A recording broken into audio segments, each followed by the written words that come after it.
അധ്യായം 2 പാർപ്പിടം. രണ്ടാം അധ്യായത്തിൽ തലക്കെട്ട് പോലെ ആദ്യം പറയുന്നത് അന്നത്തെ പാർപ്പിടത്തിൻ്റെ അവസ്ഥയാണ്. കുനി എന്ന വയലിൽ 4 ഭാഗത്തും കൂന കൂട്ടി ഉണ്ടാക്കുന്ന തറയിൽ ചാളയിലായിരുന്നു പൊക്കുടൻ്റെ ജനനം. ഓരോ ജന്മിമാരും അവരുടെ ആശ്രിതരായ തൊഴിലാളിമാർക്ക് കൊടുക്കുന്ന സ്ഥലത്തു മാത്രമേ താമസിക്കാൻ കഴിയുമായിരുന്നുള്ളൂ എന്ന് പൊക്കുടൻ ഈ ഭാഗത്ത് പറയുന്നുണ്ട്. മഴക്കാലത്ത് കുനിയിൽ വെള്ളം കയറും.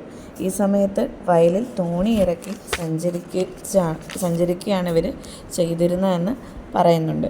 ചാള വിട്ട് മറ്റെവിടെയെങ്കിലും താമസിക്കാനായിട്ട് മുതലാളിയുടെ അനുവാദം വേണം എന്ന് പറയുന്നുണ്ട്. പൊക്കുടൻ്റെ അച്ഛൻ മമ്മദ് എന്ന് പറയുന്ന ഒരു മുതലാളിയുടെ ആശ്രിതനായിട്ടാണ് കഴിഞ്ഞിരുന്നത്.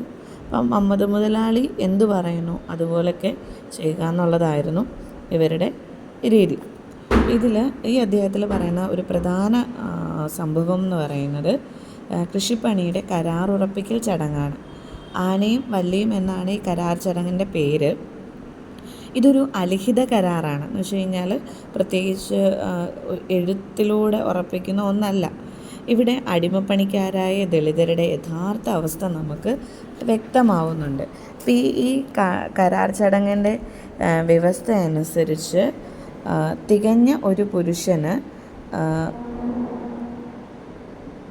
2.5 സേറ് നെല്ല്, അരപ്പാണ്ട ചക്ക, 3 തേങ്ങ, 2 കിലോ വെല്ലം, ഒരു തോർത്തുമുണ്ട്, തോർത്തുകൊണ്ട് തയ്ച്ച ഒരു കുപ്പായം, തലക്കൊട, 2.5 കിലോ തൂക്കം വരുന്ന കൈക്കോട്ട്, ഇത്രയാണ് കിട്ടുക. സ്ത്രീകൾക്ക് 1.5 സേറ് നെല്ല്, 2 തേങ്ങ, 1 കിലോ വെല്ലം, നടുക്ക് ചുവന്ന വരയുള്ള ഒരു പുടവ, അരയിൽ കെട്ടാനായിട്ട് തയ്ച്ച ഒരു നാട, 1.5 കിലോ തൂക്കമുള്ള കൈക്കോട്ട്, ഇത്രയാണ് നൽകുക.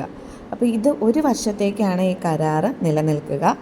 ഇതിൻ്റെ കൂട്ടത്തിൽ, അതായത് ഈ ഒരു കരാറിൻ്റെ ഭാഗം തന്നെയാണ് പുര കെട്ടി മേയാനായിട്ടുള്ള ചിലവുകളും. ഒരു മുതലാളിക്ക് ഒരു തൊഴിലാളി ആശ്രിതനായിട്ട് മാറുന്നത് ഒരു 12-ാം വയസ്സിൽ തന്നെ ഇവർ ഈ അടിമപ്പണിയുടെ കരാറ് ഉറപ്പിച്ചു തുടങ്ങും. അപ്പോൾ അന്ന് കുട്ടികൾ സ്കൂളിലൊന്നും പോയിരുന്നില്ല എന്ന് അദ്ദേഹം പറയുന്നുണ്ട്. അപ്പോൾ കുട്ടികൾക്ക് ചെറിയ പ്രായത്തിൽ അവർക്ക് ചെയ്യാൻ പറ്റുന്ന ജോലികൾ ഈ മുതലാളിമാർ ഏൽപ്പിച്ചിരുന്നു. അപ്പോൾ അതുപോലെ തന്നെ അവർക്ക് ഇഷ്ടപ്പെട്ടൊരു കൂലിയായിരിക്കും അതിനെ കിട്ടുക. അപ്പോൾ ഒരു 12 വയസ്സാകുന്നതോടുകൂടി ഒരു പരിപൂർണ തൊഴിലാളി എന്നുള്ള നിലയിലേക്ക് വരുമ്പോൾ ഈ കരാറ് ഉറപ്പിക്കും. പിന്നെ കല്യാണം കഴിയുന്നത് വരെ ഇവർക്ക് ഇടങ്ങഴി നെല്ലാണ് കൂലിയായിട്ട് കിട്ടുക. ഇപ്പോൾ കല്യാണ പിറ്റേന്ന് തൊട്ടാണ് 2.5 സേറ് നെല്ലെന്ന് പറയുക. അത് ആയുഷ്കാലം മുഴുവൻ അയാൾ ആ ഒരു രീതിയിൽ തന്നെ ആയിരിക്കണം ജോലി ചെയ്യേണ്ടി വരിക.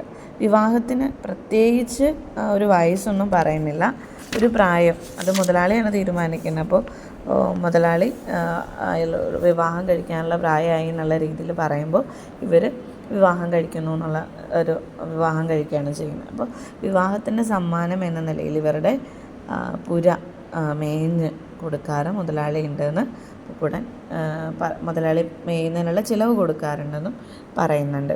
അപ്പോൾ ഈ ഒരു അധ്യായത്തിൽ പ്രധാനമായിട്ടൊരു ചോദ്യം വരാൻ സാധ്യതയുള്ളത് ആനയും വല്ലിയും എന്ന് പറയുന്ന കരാർ ചടങ്ങിനെ വിശദീകരിക്കുക എന്നുള്ള തരത്തിലായിരിക്കും. അതുപോലെ തന്നെ അന്നത്തെ കാലത്തെ തൊഴിൽ സമ്പ്രദായം എന്ന രീതിയിലും ചോദ്യം പ്രതീക്ഷിക്കാം. അതോടൊപ്പം തന്നെ അവരുടെ താമസത്തിൻ്റെ രീതിയെക്കുറിച്ചും ചോദിക്കാം.